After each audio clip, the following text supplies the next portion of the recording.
year after a federal appeals court upheld a government regulation requiring hospitals to publish their prices, a new report by the patientsrightadvocate.org finds that the institutions are flouting the mandate. The group says just 14% of 1,000 randomly selected hospitals nationwide were in full compliance. In New York State, just 2 of 22 were.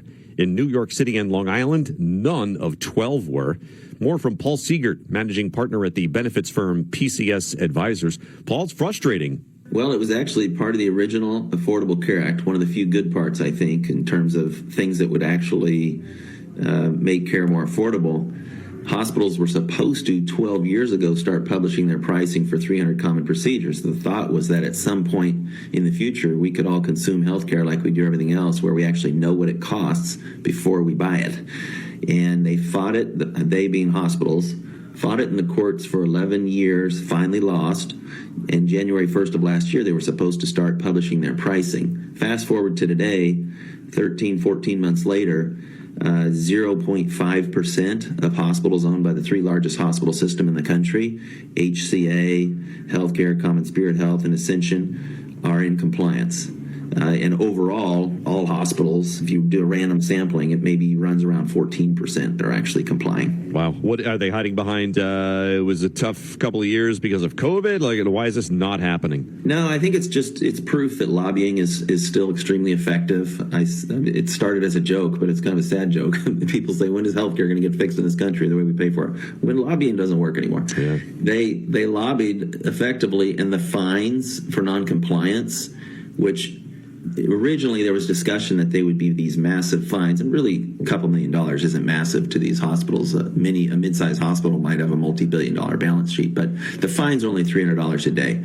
So I've called that a rounding error. I've had CFOs tell me there's maybe a better word for it, budget dust. It just is an irrelevant number. Yeah, sure.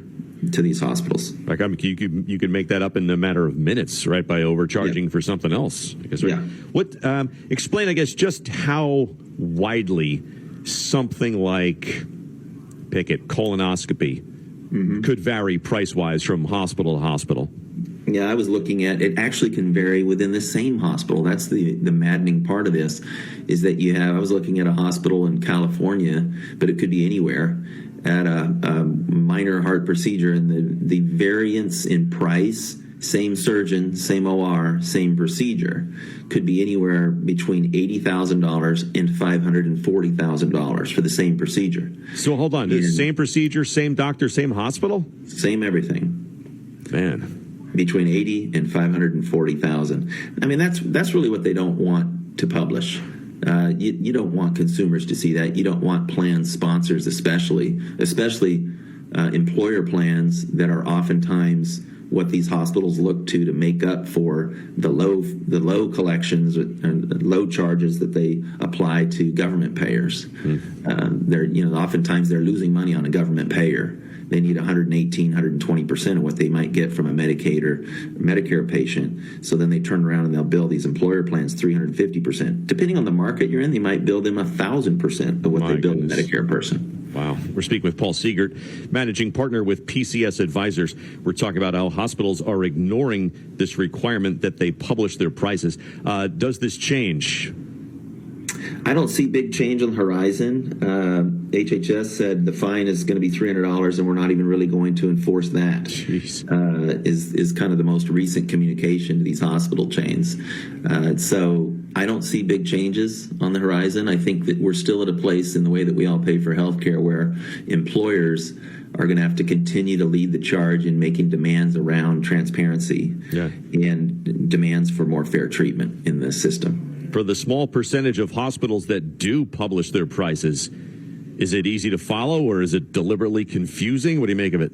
Yeah, it's not easy to follow, and it's actually not that useful at this point either, because let's say you go to a hospital's website where they're publishing this pricing and they're following all the rules, and they've got their 300 most common procedures listed with all of these prices.